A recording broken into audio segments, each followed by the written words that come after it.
CBS News and Google have embarked on a new partnership, and we're going to be conducting Google Hangouts from time to time to connect people in every corner of the country to talk about topics related to Campaign 2012. We held our first one last week and asked a group of internet-savvy people how religion is getting along in this time of a communications revolution. Did we find out some interesting stuff? Here's a sample.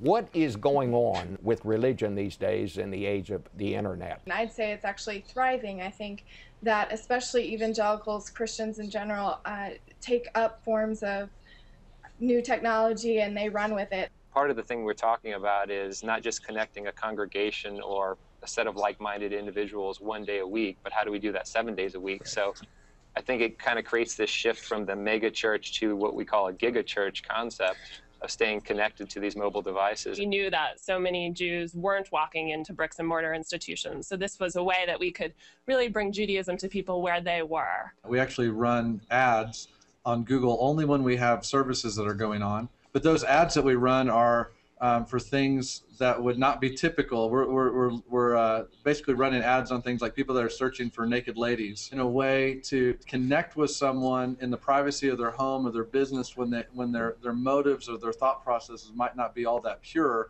We're able to kind of help maybe provide what we feel like is a much better solution, a better answer. People who may have sort of dropped out of the Jewish community or felt like they were pushed out of the Jewish community have happened upon us. This is the beauty of social networking and the viral nature of it. Is it having any kind of an impact on our politics? We're finding that faith in the Christian community does have quite a bit of impact on politics. The next generation, though, is less concerned about Republican versus Democrat.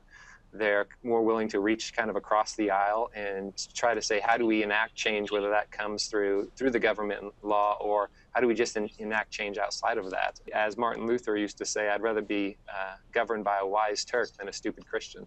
And I think whether it's religion or politics, that the technology just allows it to be more democratic with a lowercase d. I mean, it is far more participatory.